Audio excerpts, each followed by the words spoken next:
Matud pa sa ato ang igsuon nga SDA ay na person of Brother Jeffrey Rinyan na wala doy mga pari o obispo diha sa Biblia nga dili ninyo.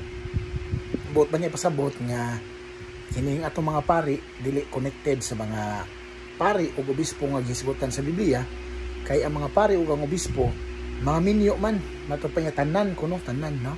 Ikaduha, ang mga pari o mga Hudiyo, I mean ang mga obispo, mga Hudiyo man, dili kuno sakop sa Roman Catholic.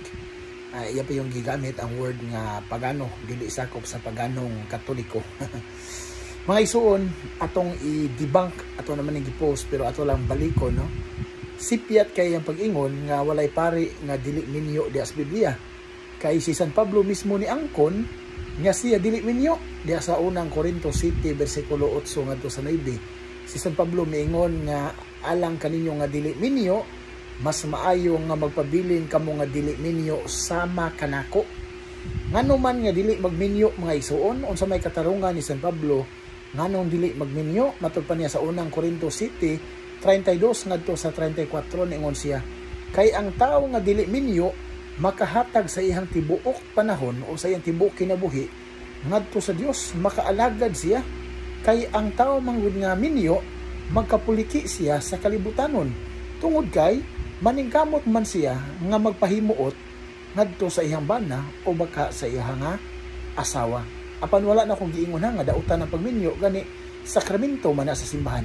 Mo na sa unang Korinto City 38 ngadto sa 39 niingon San Pablo, ang tawo nga nakigminyo sa iyang hinigugma nakabuhat og maayo, apan ang tawo nga wala magminyo nakabuhat og mas labi pang maayo.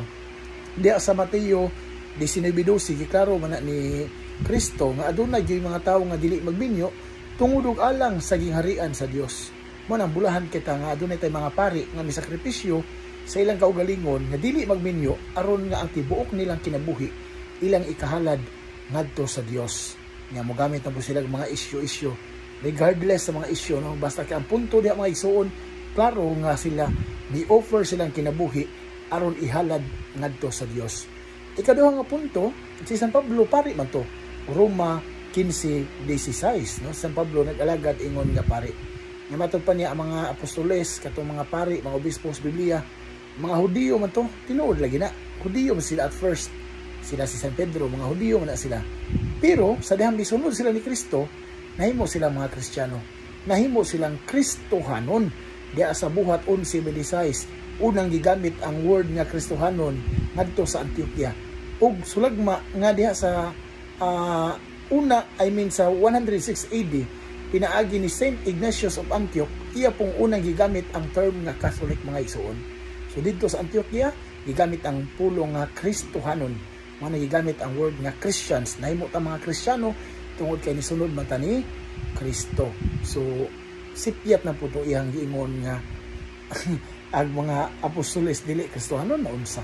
Kristiyano sila kay nisunod man sila ni Kristo. Hopefully natinaw ni mga isuon. God bless.